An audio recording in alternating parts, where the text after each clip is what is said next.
Okay, so I'm sure you guys have all watched a documentary with Diddy that 50 Cent did. And a lot of people are talking about the entire controversies that happened. But there's one specific relationship that I want to highlight that isn't really being talked about. And that's this mentor slash mentee slash father son relationship that Diddy had with Andre Harrell. And specifically the downfall of that relationship. Because what if it wasn't betrayal or bad blood or ego after all?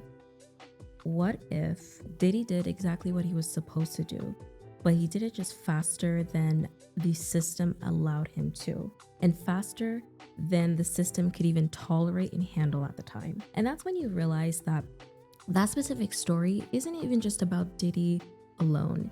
It's about what happens when a student outgrows the system that taught them and breaks the one unspoken rule that every mentee and mentor relationship relies on. And if you've ever questioned yourself getting smaller in a place where maybe you were a student and you're trying to outgrow it, this video is just for you. And I know Diddy is a bit of a controversial topic right now, but I just want you to know that this isn't about the music controversy or the celebrity gossip.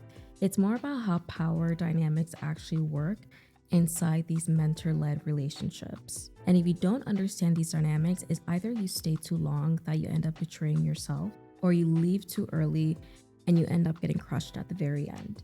And the thing is that once the timing becomes clear, you're gonna stop asking for permission and you're gonna lean towards starting to trust your own judgment. Let's dive in. Okay, so to really understand the relationship behind Andre and Diddy, you have to first understand the evolution of Diddy and what really led up to that very moment. So to start off, Sean Diddy Combs, aka P. Diddy, aka Puff Daddy, he had so many names. It's important to understand that he had no fatherly figure in the home. So he was raised by a single mom. And in the documentary, they said that his mom worked all sorts of jobs, from bus driving to working at boutique shops to being, hinting at being, a lady of the night, if you know what I mean. And for not having a father in the home, his mom would try and overcompensate and to really treat Diddy as almost like a dandy and almost like a little bit larger than life, even that makes sense. So to add that, he then grew up in a household where he used to watch a lot of Black exploitation films, which were pretty much films that were based on Black characters, often typical stereotypes that were a little bit exaggerated of crime, drugs, hypersexuality, violence. So you grow up watching that. And you also grew up in a household where your mother throws a lot of extravagant grand parties, inviting all sorts of people, from pimps to gangsters to women from the streets, and just a whole mix of people. That's what's shaping your early childhood. Now, fast forward to when he was then 19 and he dropped out of Howard and he wanted to go into the entertainment industries. This was the time around the late 80s, early 90s when hip hop was really starting to evolve and come about. The likes of Heavy D, I'll Be Sure, those hip hop heads that really spearheaded the movement, that was what inspired Diddy to begin with. And these artists were all a part of this record label called Uptown Records. And at that time, there were two gateways in the hip hop industry. And one of them was Andre Harrell, which was the founder and owner of Uptown Records. So for Diddy at the time, keep in mind, no fatherly figure, no positive male role model from what the documentary described. So Diddy saw the likes of the Heavy D's, I'll Be Sure, Andre Harrell as role models for him to look up to and emulate and copy. And whatever they had, because those are the ones that were really making the money at the time, whatever they had, he wanted exactly that. It's almost like he was hungry, he was eager, and he was ready for it. So he then connected with Heavy D. That then introduced him to Andre, and that's how he ended up getting an internship in Uptown Records. And this is where, the grooming started, trying to fit into the environment and the aesthetic of Uptown and the whole entertainment industry at the time. And there was almost like this sense of, Diddy really wanting to prove himself to Andre. Again, this was his fatherly figure. This was his surrogate dad, as the documentary described it. So it's almost like he wanted to seek Andre's validation to prove himself. And the thing is that Andre would also test Diddy to prove his loyalty, and is he a trustworthy person, and is he really in it and down for the cause. And in the documentary, they described as Diddy just really like integrated himself with Andre and made himself valuable to him, doing things like ironing his clothes, getting him food. It's almost like an assistant type of relationship it first started. And then if it got to a point where Diddy would eventually start living with Andre, they lived in the same house. Again, being that sponge and just soaking in all that information, studying how he moved, how he conducted business, how he treated people, the whole thing Diddy was just extracting in his brain. And Andre was the patriarch that Diddy grew up with that he never had in his own home. Now, there was a part of the documentary where they talked about this tragic incident when, Diddy was throwing a basketball game, and unfortunately, it was so heavily promoted that there were so many people that attended that 9 people ended up tragically passing because they were suffocated by the stampede. And it was from that tragedy, that was when Diddy really skyrocketed. That was when his name became infamous and really like started to make headline. And because he was still working at Uptown, the company got so much heat that Andre had to step in and really fight for Diddy to still stay there. And I just wanted to highlight that so you know how deep the relationship is, that when outsiders are pushing you to let go of a person, and you as the founder, as the head, are willing to say no to the naysayers, shut it down, and still fight to keep this person in. That's how deep this mentor-mentee, father-son relationship really ran. And eventually Diddy moved from being an intern at Uptown Records and eventually becoming VP of A&R, really taking in new artists and developing them and launching them in the market. And that's what led him to find the likes of Jodeci, Mary J. Blige. These artists it's almost like that was like his testing ground, and he proved a lot of success in really launching them in the market. And Andre put so much trust in Diddy that they said in the documentary that he said to Diddy that, "I don't care who the artist is. You're more important than them. The artist doesn't work without you. You have to be able to control everything." So already, again, the grooming, you have to realize, you guys, the grooming happens in layers. It starts small, then it compounds. And then it gets to the point where you're literally shaping a mini me of you that ends up growing up and becoming an exact mirror of you.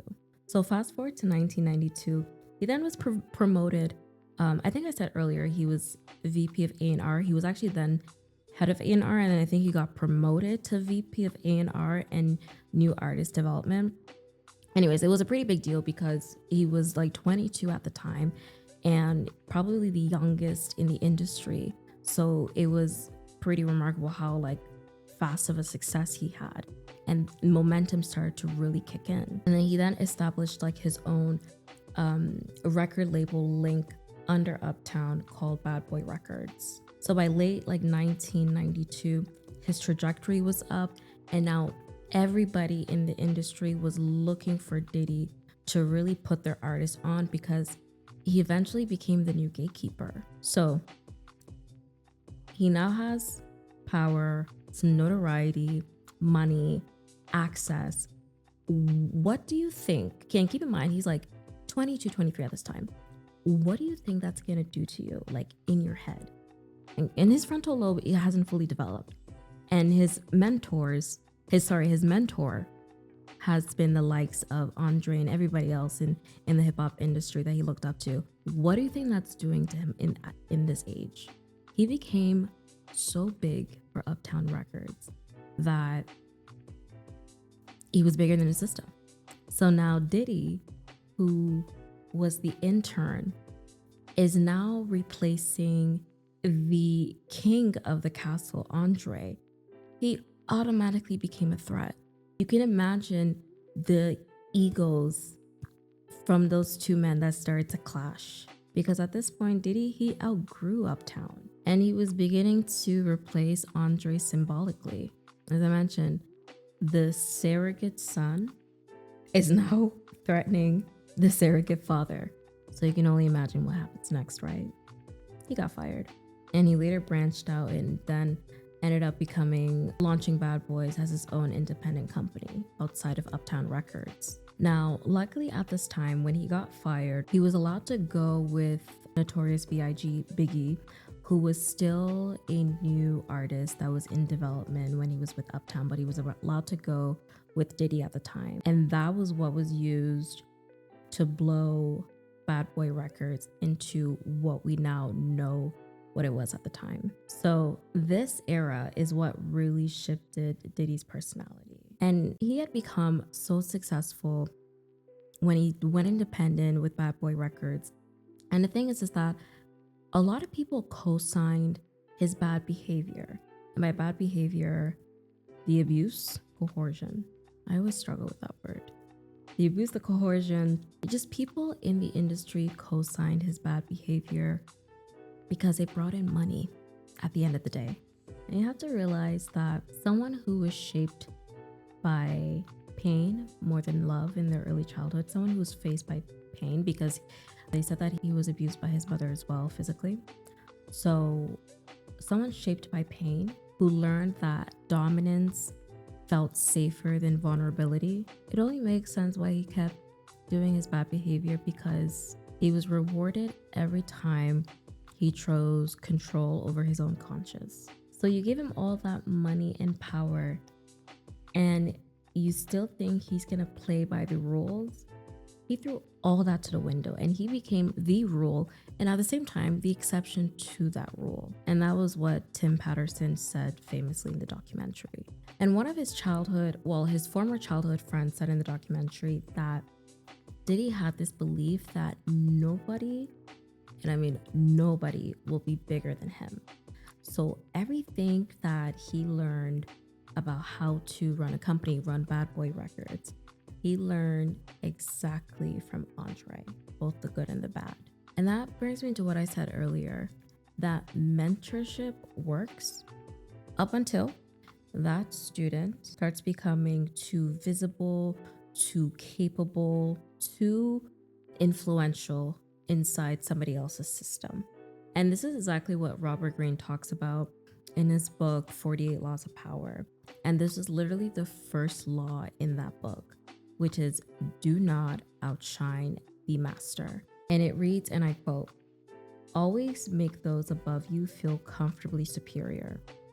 In your desire to please and impress them, do not go too far in displaying your talents, or you might accomplish the opposite and inspire fear and insecurity. Make your master appear more brilliant than they are, and you will attain the heights of power." So pretty much what it's saying is that it's all good when you're doing well, but when you're doing too well to the point where you start doing better than your mentor, the person who's training you, your master, it's like, hold up, wait a minute now, slow down. And the thing is that everybody has insecurities, and obviously there's levels to it, but you can't deny that everybody has some type of insecurity that they're carrying. So if you have a very toxic mentee slash mentor relationship and you're in that type of environment and you're trying to outshine your mentor slash master, it's gonna stir up something in them. It'll stir up things like envy or jealousy, and they're gonna see you as a threat. It's just natural human nature. So people in power like Andre Harrell at the time in Uptown Records, they feel superior in their position as king and superior to those around them. Because again, they have more money, more power, more influence, more notoriety, more everything.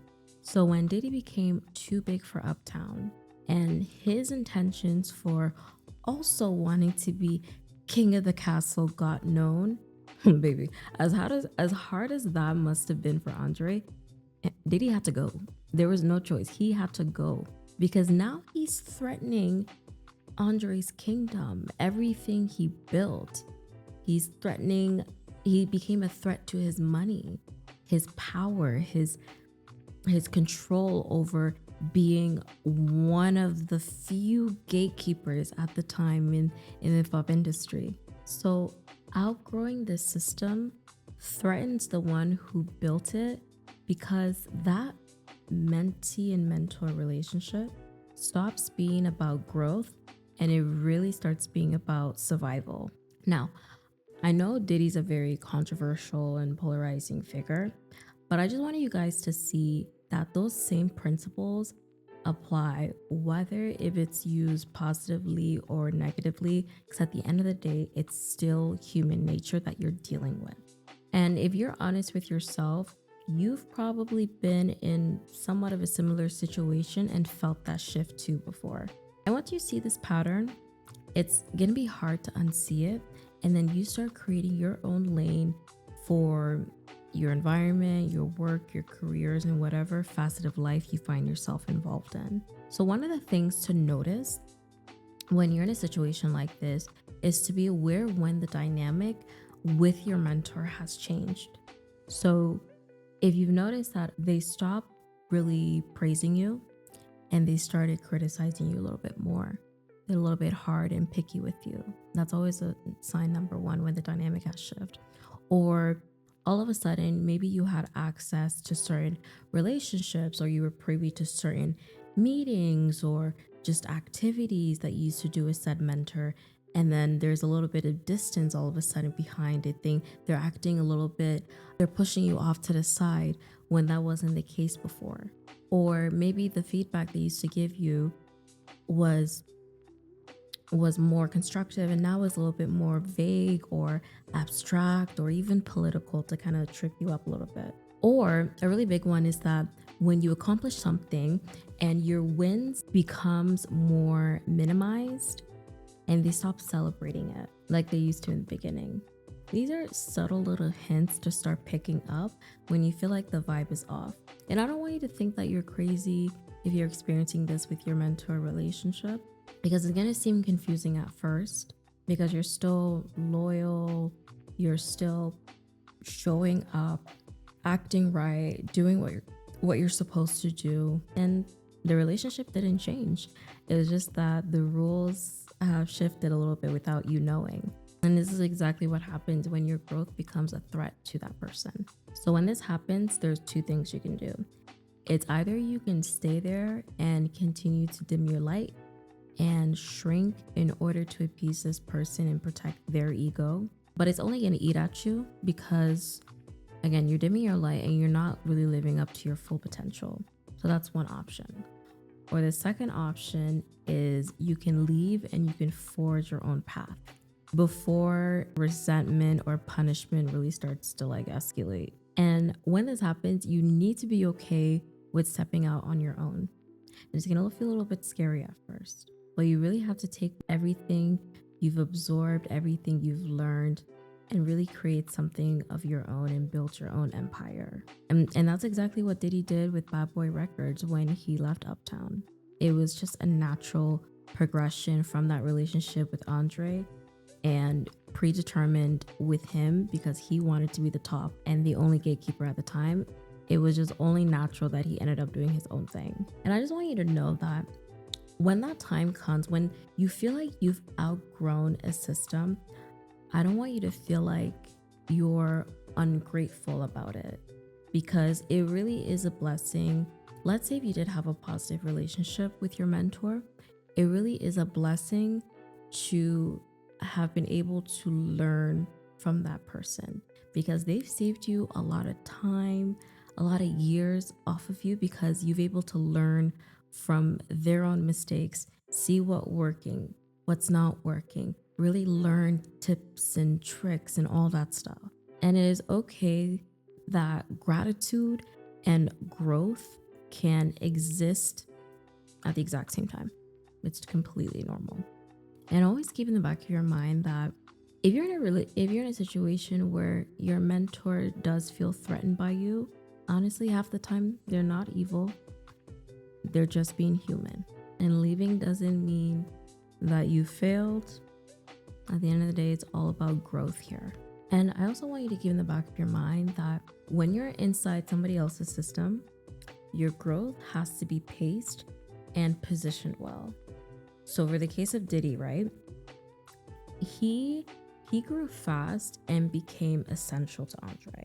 But the moment he stopped making Andre the star, the master, the center of everything, that was when the problems came in their relationship.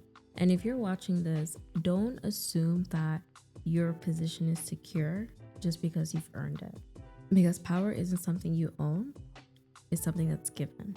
And the moment that you forget that, you end up becoming replaceable.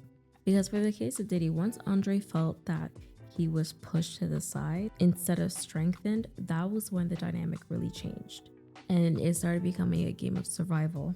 So it's either you let your success make the person above you feel bigger, or you wait until you've outgrown the system and you go off and you leave on your own terms.